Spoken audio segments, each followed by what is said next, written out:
Welcome, dear viewers of Mpuma Kapa in our broadcast. This program is brought to you by Mpuma Kapa Television in collaboration with Amathawi Itu Foundation. Thank you once again, dear viewers, for allowing us into your sitting rooms and extending the gift of time, something we do not take for granted. I'm your host, Lennox Glass, and tonight we are bringing you Mr. Clarence Makaya Kwinana. Welcome, Tatu Makaya Kwinana.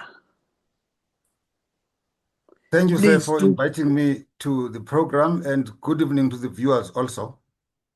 Thank you very much, sir. I'm not going to say where I know this man from. I'm sure in the course of our conversation, it's going to be very transparent that I'm working with someone that I know and for many years.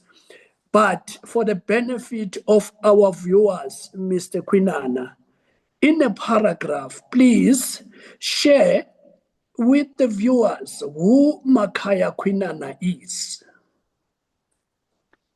Thank you, sir. Firstly, I was born in what was then known as Port Elizabeth, now Gqeberha, in 1957. I initially grew up at New Brighton Township at Dubu Street, son of a businessman. Initially, my father worked at the Bay Transport Corporation in the early 1950s. But by 1958, he was, I think, among the first few African people to run a cafe called Vukuzenzele KwaZakhele, eBay. And so I grew up there eating sweets. From eating sweets, I graduated to now working in the shop because in the mid-60s, he moved to East London to run another shop, a general dealer at this time with his younger brother, as Funzana, Tangen Village. So after school, I used to work in the shop, in the storeroom. And later on, my father felt like he wanted to go back to where he was born in a place known as Kaiskamahoek, Kobokobo in Xhosa, where he ran a general dealer run by a German. So I grew up working in these business environments, and but also the youth struggles of those days politically caught up with me. I ended up in Angola undergoing military training, worked for Radio Freedom, and in the countries where I was, Angola, Zambia, Mozambique, Tanzania, and Nigeria, I saw how people were running businesses every day. And also having studied as a town planner, modern town planning says town planning is not only about roads and beautiful houses and electricity, it is also about sustainable communities. How do you have an economy in order to sustain your communities? Thank you very much for that powerful background. Obviously, most of the people who know me would begin to understand where I know Mr. Makaya from. Yes, from Radio Freedom. What I like about that background, Mr. Kwinana, you are from the background that knows something about business. And today, Mr. Kwinana is blessing us with a very, very interesting topic tonight. The topic that deals with clause number 3 of the Freedom Charter, namely, the people shall share in the country's wealth. And Tate Makaya penned a paper entitled Mass Economic Participation for National Prosperity. Yes. And I'm sure at some point, Mr. Kwinana sit back, reflected, identified and formulated a problem statement that necessitated him to pen this paper. Perhaps right now, Tate Makaya, it's time to share with us what did you come across as a problem statement for you to pen this paper. What was the problem statement? We moved from an exciting time of the release of political prisoners and the return of exiles and negotiations, CODESA, and finally voting in 1994.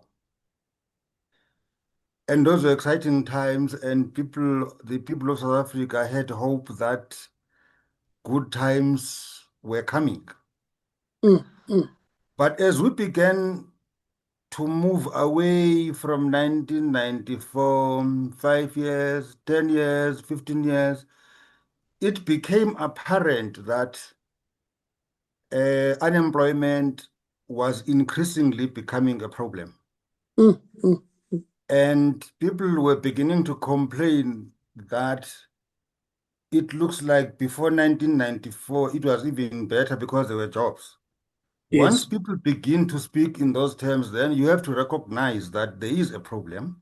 You Mm, cannot be mm, denialist. You must find out what the problem is. mm, mm, And I began then to see that there was no great economic participation by the masses of our people. mm, New instruments were introduced, such as social grants. mm, mm, Uh, mm, People were sitting at home after school. What used to happen was that South Africans began to rely only on employment by other government or by big business. mm, Beyond that, there was nothing. They did not understand, even government itself, that you have got to create employment for the people outside the formal economy. Do informally.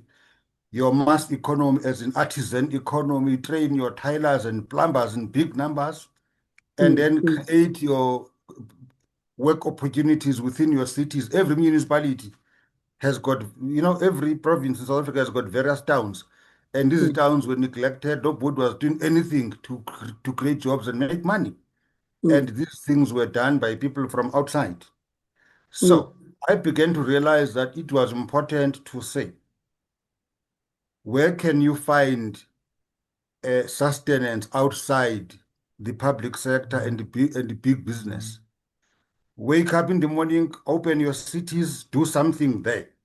That is why I penned this paper, Mass Economic Participation for National Prosperity, to say that even if you don't have a job in government as a director or in the big business, but you can do something in your local economic environment.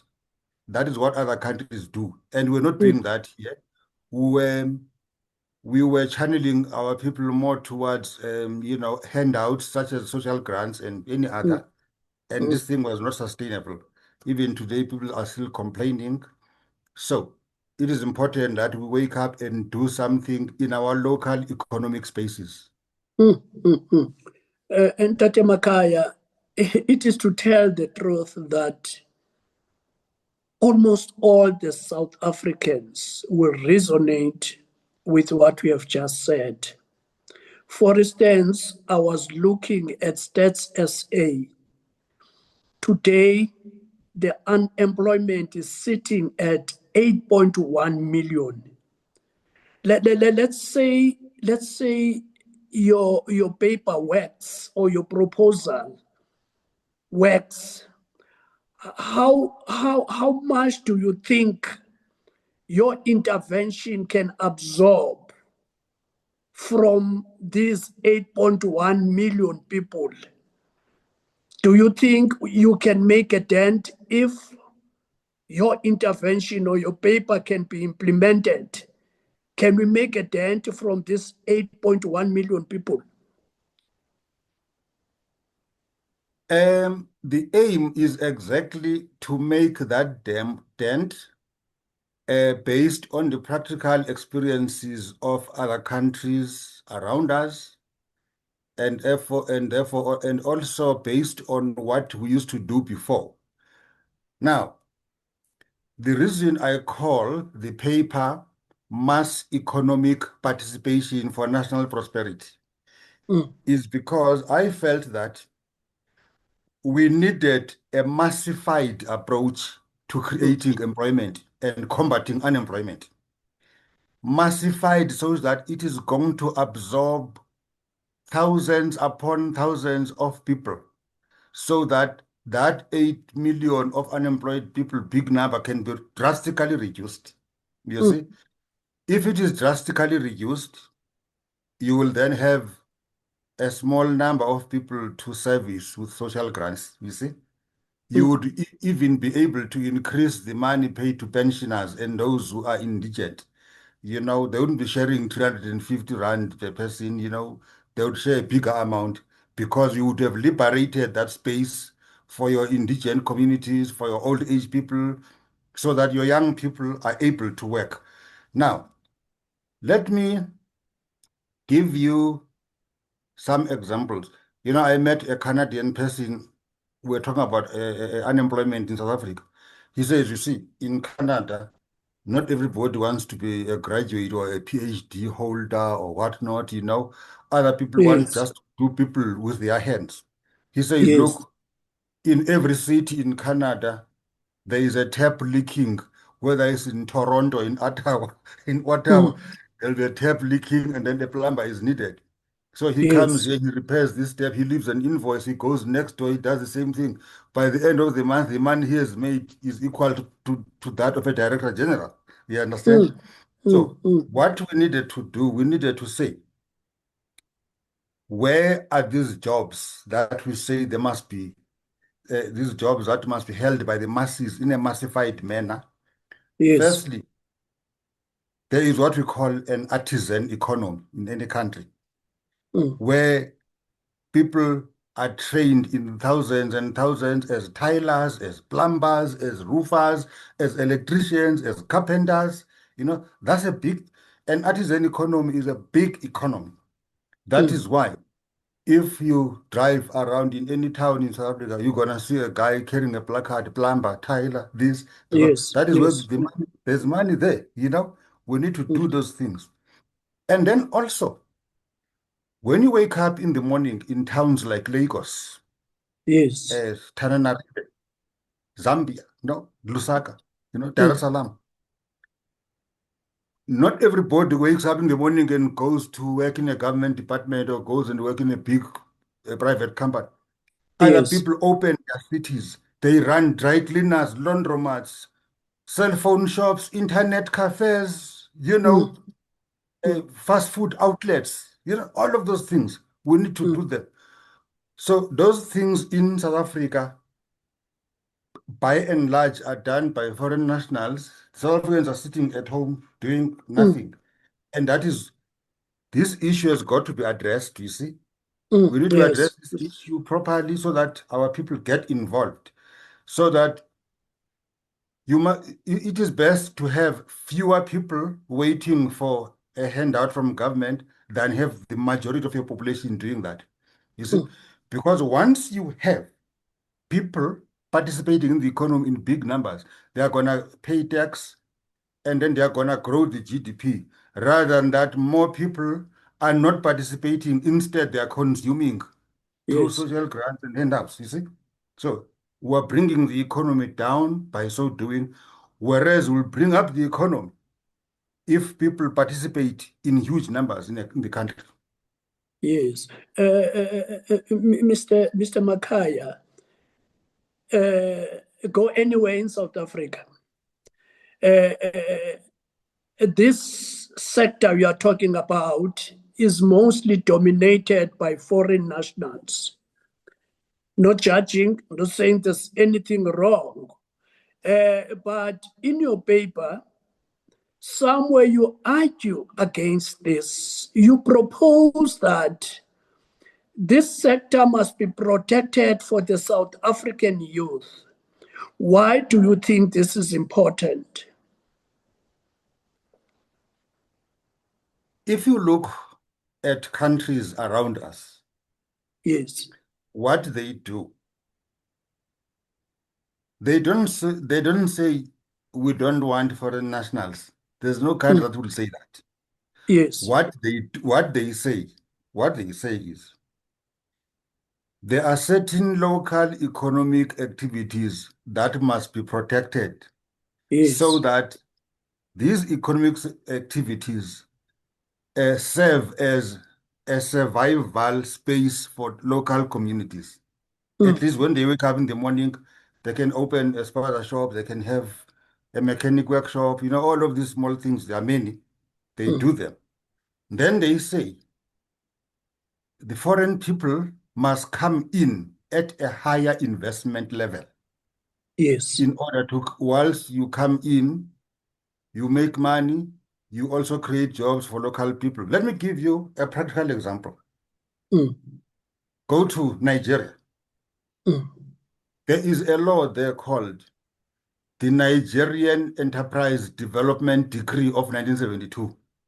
mm, It protects all of the local economic activities that we talk about, the spaza shops, the internet cafes, the cell phone shops, fast food outlets. Those things are done by Nigerians. You understand? mm, Then mm, the Nigerian government will not say, no, we don't want South Africans to come here. mm, It then says we want them to come at a higher investment level, at an investment mm, economy to create jobs. Hence, when South Africans go there, they go there with DSTV, MTN, all of these big things. They mm, create, you have got about 120 or so companies from South Africa operating in Nigeria. They operate at a higher level of the economy to mm, create jobs for Nigerians, thousands and thousands of them, while they make their own money.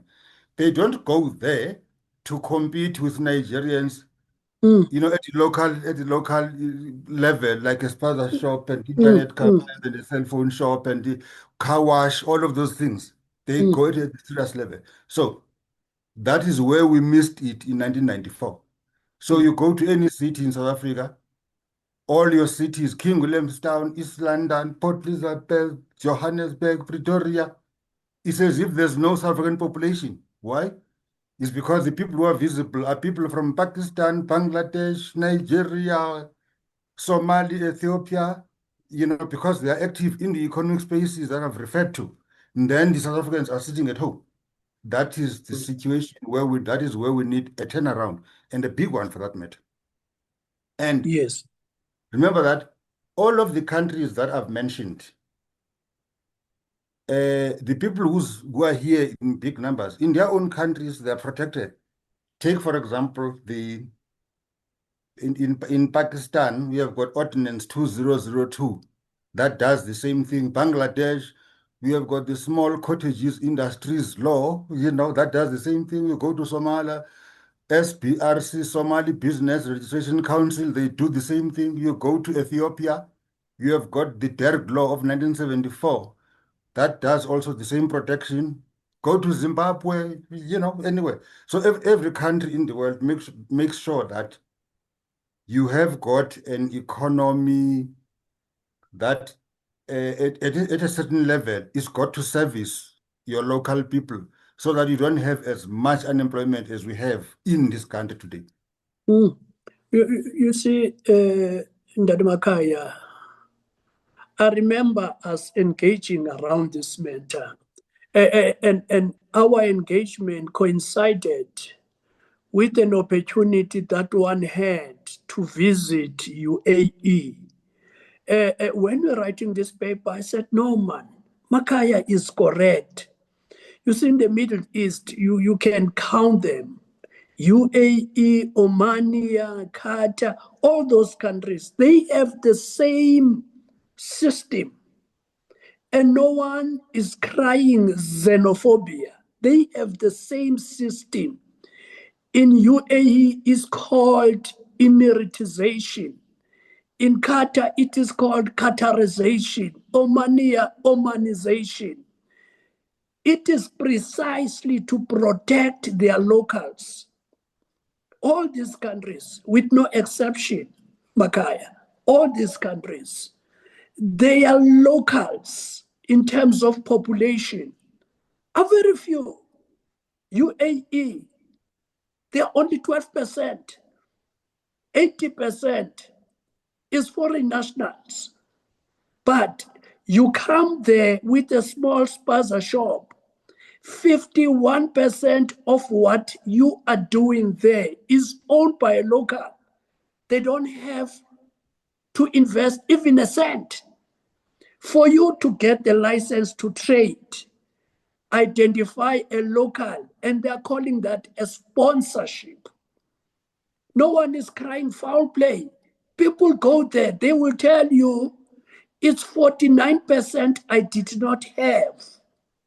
So the question still arises, Mr. Makaya, why after 30 years we are unable to protect or cushion our people by regulating the sector, in your opinion, naturally?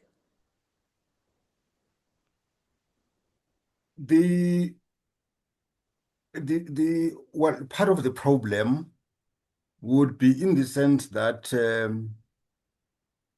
one, our leaders themselves were more in the political space than in the economy space, during the days of the struggle. Not many of them were geared towards understanding how a business works in the first place. That's all part of the problem. The other problem is that uh, our leaders went rather overboard in trying to please other people, to say, we are a humanitarian government, we must accommodate people, who supported the struggle when it comes to African countries, into things like that. Now, they then allowed certain things that are not done in other countries at the expense of their own people. You see, uh, if you talk about support for the struggle, all of the African countries supported other countries. For example, uh, the struggle of the people of Mozambique was supported by the people of Tanzania. Samora Machel and Chivambu Mondlane's guerrillas were trained in Tanzania, you know. Now, when Mozambique got independence, they did not say, no, because Tanzanians supported our struggle, then they must come and take over here in Mozambique. They didn't do that. You see, they still allow, yes. Now, the Congo Brazzaville was supported by, supported Angola, and everybody supported everybody else, you see. Now, it's as if it is only the South African struggle that was supported by the whole continent and parts of the world, you see.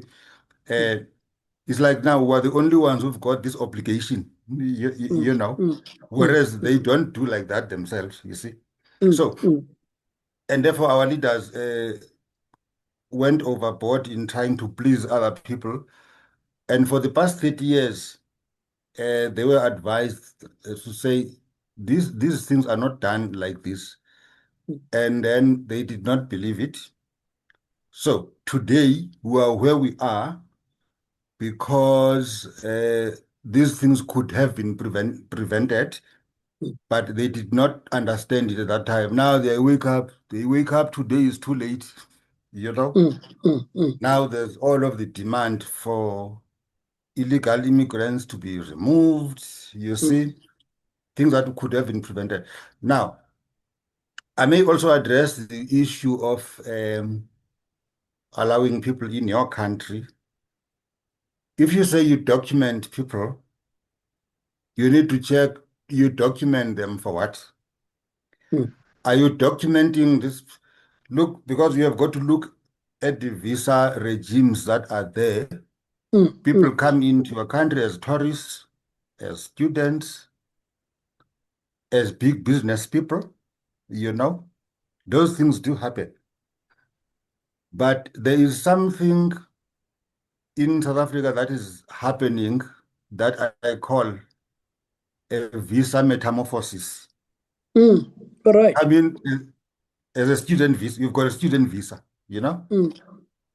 a guy studies, say, at Wits. Subsequently, that student visa has metamorphosed into a work permit. Mm, And then it further metamorphoses into a permanent residence permit. mm, And then it metamorphoses into, something else. mm. So a person comes in with one form of entry, and then the next thing it becomes a multiple visa Mm. type. Whereas South Africans, when they go to other countries to study, the terms of your permit do not change.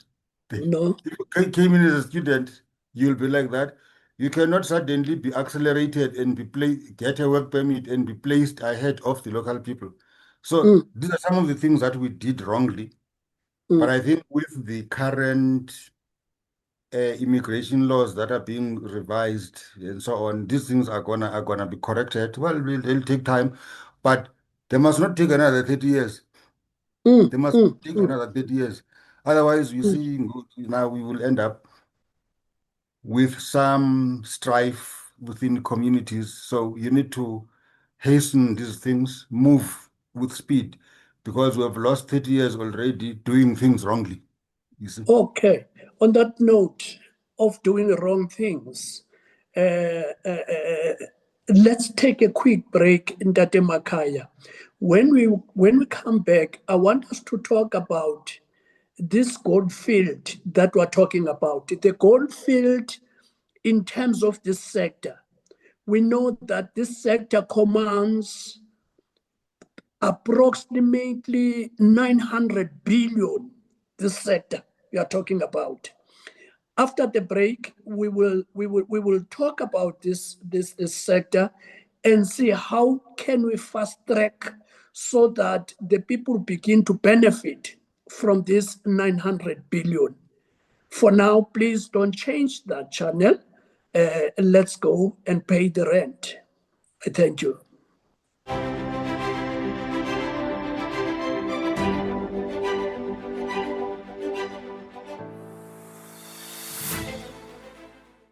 Welcome back, dear viewers of Mpuma Kappa Television, in this second and the last segment of our program. Shortly before we took our break, together with Uba Umakaya, we were talking about this gold mine. Which gold mine? We are saying in South Africa, the township economy is commanding or is valued at about 900 billion. This really represents about 2 point, no, it's 5.2% of the country's GDP. This is very, very massive. And this township economy includes all the sectors that Umakaya mentioned earlier on. Abo spaza shop, abo minibus, abo plumbers, solar installation, motor mechanic, repairs, and all those things. This space, as we were speaking earlier on, currently is occupied by foreign nationals. Now we're trying to find better ways of how do we undo this? How do we get the locals to benefit from this gold mine? I know Umakaya has been doing a great deal of thinking to the point that he penned this brilliant paper. Ndate Makaya, help us. What is it that can be done to get the locals benefit from this gold mine? 900 billion worth of mine. What is it that can be done? Remember that every South African Mm, lives within a municipality. yes. So every municipality has got what is known as has got an Office of Local Economic Development, LED. Mm. Now, if it functioned well, like in other countries, it would ensure that the local people participate in the economy. So what we need to do now, if we wanted to take the municipal model or approach, we can get each office of local economic development in each municipality to create a database of all its unemployed people and skills available.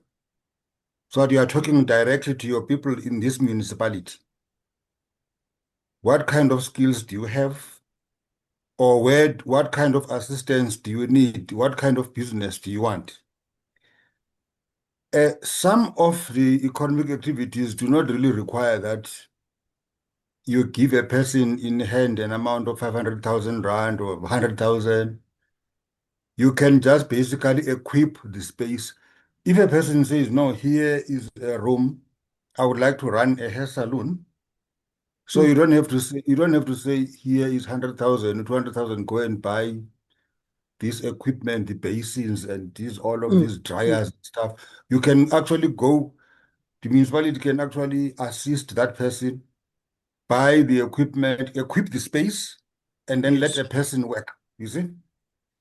So you do that. Basically, all municipalities can do that from the Western Cape up to Limpopo, you know? Mm. And so Mm. throughout the length and breadth of our country, we can assist people. Remember that uh, funding is not at the same level, basically. I mean, other people just require 20,000 rand maybe to start something, 100,000, 150,000, and so on. Now, also, you need to give people sort of tax breaks. You say that, okay, we want you to start this business, or you want this business, or going to assist you. We'll put in a mentor, assign a mentor to you to make sure that you don't fail, because we want you to succeed. And then we can decide that that person will start paying tax maybe after 2 years or 3 years, because what is Mm. important is that the person must grow, make money, be able to pay other employees, depending on how many employees you have, if you've got any. So Mm.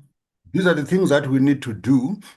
And also remember that if you talk of your inner cities, these are taking place not necessarily in the streets, within the building. So, and therefore, the inner city properties must also be reclaimed, you see, because people need to live there in order to work there so that they are able to walk to your workspace. Or Mm. if you live up on the 10th floor, your business is on the ground floor, you're able to walk. So, as we remove people who should not be there, we should make sure that we're assisting the South Africans to get in, because we don't want those spaces to be ghost towns, you know. Yes. Uh, Yes. Businesses must continue running. Let's not have ghost cities. Of course, they can be ghosts for a start, depending on how quickly do we move to assist people to get in.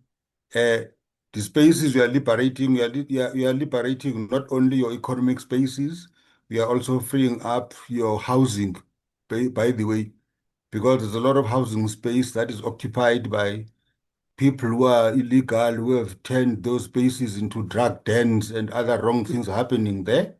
So those must be used as accommodation for young people, as a startup Mm. accommodation sort of for young graduates, new jobs, new entrants in the job market. They need accommodation. So we need to make sure that South Africans uh, are encouraged or politicized, if you want, educated, because they have been dislocated for such a long time from those spaces. Mm. That's so much that some of them have got no idea of what needs to be done. That is why we need a campaign to encourage people at the local level. We are referring here to people of all races, not only the African people, because if you drive around our cities, I see beggars of different colors and hues, and mm, then it tells you that if you can see a white person being a beggar, it tells you that things are bad. Because we used to judge the standards of prosperity in South Africa about how white people were prosperous. If you see them as beggars, it tells you that something is wrong somewhere. So we need to be working in these economic spaces in South Africa as people of all races. We come together, we pay our taxes, we register our businesses, and I'm telling you, this country will be very exciting. Unemployment will be very, very minimal. And then we know then that that money is going to assist indigenous people who are indigent, those who are too infirm to work and too old to work, uh, so that they are the ones who are on some kind of grant. You can't have people uh, who are able-bodied with brains receiving a 350 or some kind of grant when they could be entering an economic space and earning a better type of living. Even mm, myself at my age, I'm not really interested in, you know, living on a handout. I still feel that I can still work. So and therefore that is why I do some kind of work, by the way, so that, you know, um, life can be better than if I were getting a small handout somewhere. So we need to get involved. We need to roll up our sleeves, get our mm, hands mm, dirty, clean, and get involved in all sorts of business activities, whether a person wants to be a mechanic or you want to be a plumber, you want to run a shop of some sort, create supply lines, create wholesalers that are going to supply goods to the people to sell, be it in a township or inner city, and you will see how crime um, gets reduced. Because you see, the reason that our young people resort into burglaries and car hijackings and all of these things is because they've got nothing to do. You see, it is a struggle for survival.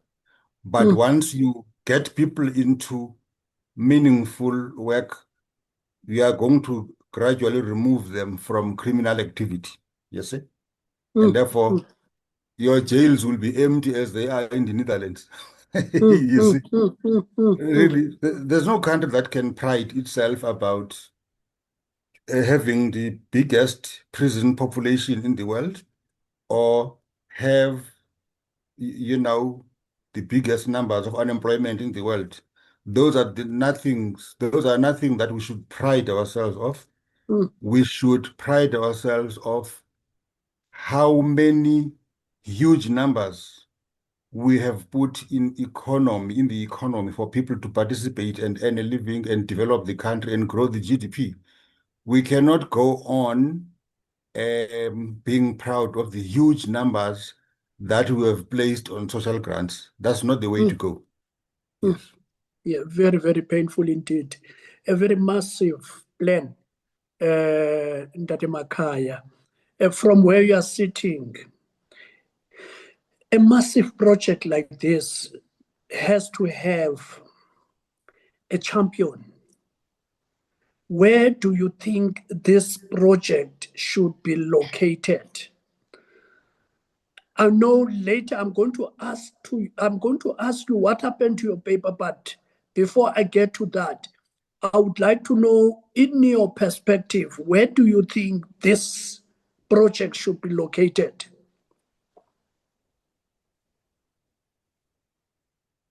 All right. You see, firstly, in South Africa, you have a multiplicity of economic and business structures. Let's start at the top. What do you have? You have, say, your DI. Department of, yeah, yeah, yeah. Department of Trade and Industry. And then, in each municipality, we have got Department of, what do you got? Department of Economic Development, something like that. Yes, and you have Department of Provincially, Labor. yeah, and then you've got the Department of Small Business. Mm, mm, mm. But then remember that, as I said earlier on, you have an Office of Local Economic Development in every municipality. So there Let's is, let's correct that one. Department of Small Business. She's our friend. She's a friend of this program. And we must say it in full. Department of Small Business Development. yes. Otherwise, she Oh, will all right. boycott us. Yeah. Yeah, yeah. That Sorry, was in Minister. jest. Yeah. Okay. Okay, yeah. Yes, right. Yes. Small business development, yes.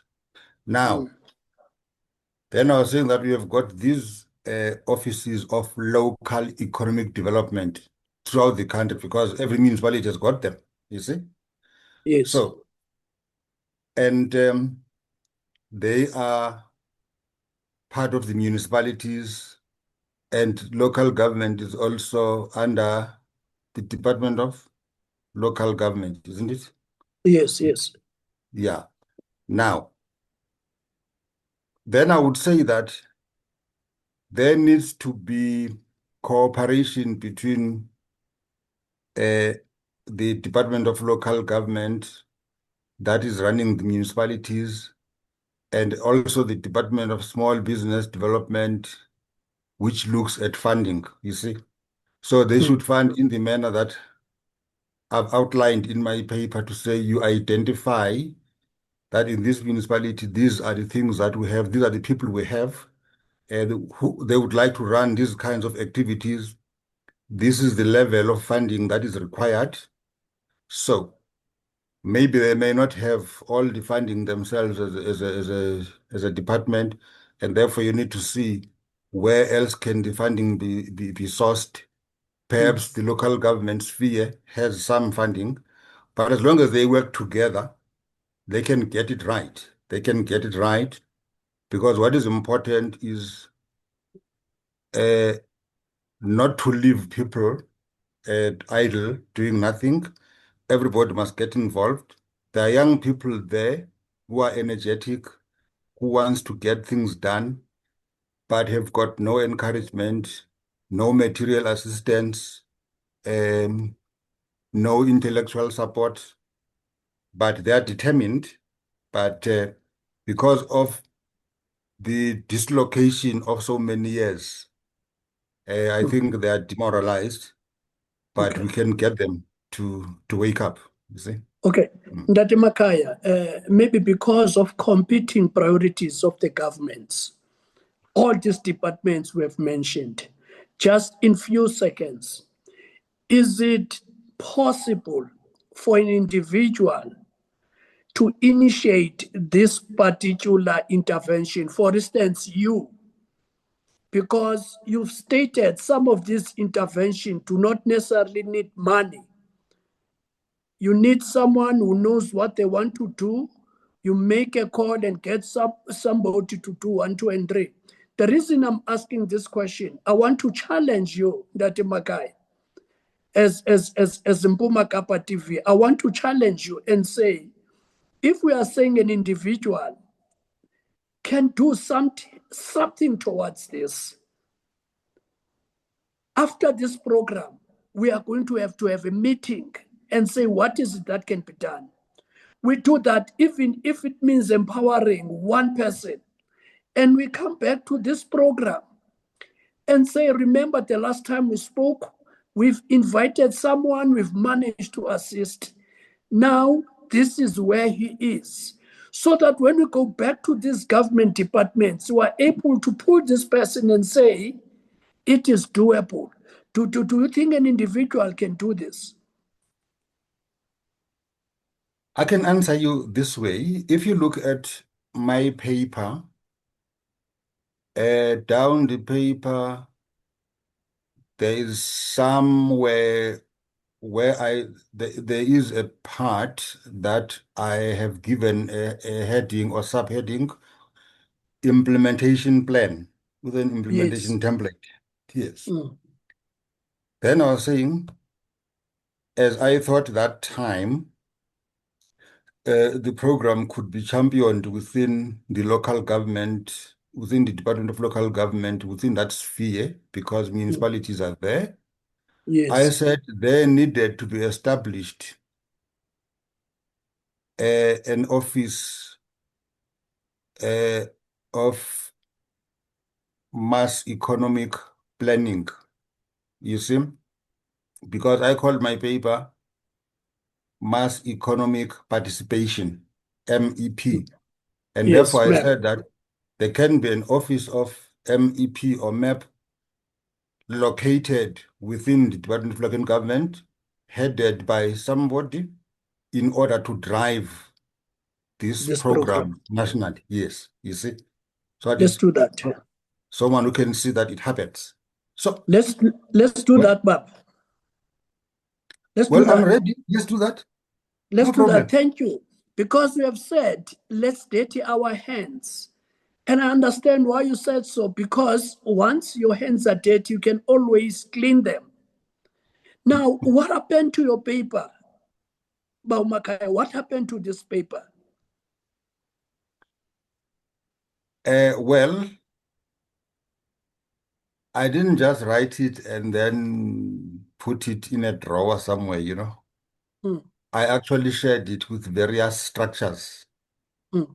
Um, you know, I presented it at some stage, to the Presidential Economic or PCCTT, Presidential Coordinating Committee Task Team at the Union Buildings. I also addressed the Presidential Economic Advisory Council at some stage. I've shared it with some municipalities, you see. Maybe at that stage, they didn't understand why it was necessary. But I Yes, think yes. in terms of what is happening today, Mm, I think they would understand now why it was necessary, even from that time. So, um, I could see myself, I saw it coming because I wrote the first draft in 2014.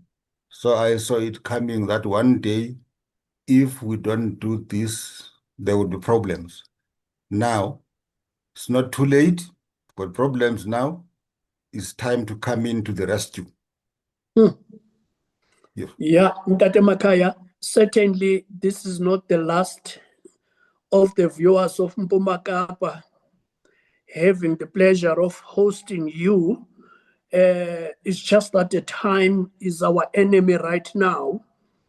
As we are about to finish our broadcast, I will allow you to just provide the parting note in a few seconds and you say bye to the viewers.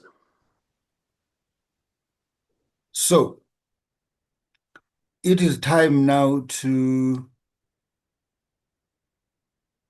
know that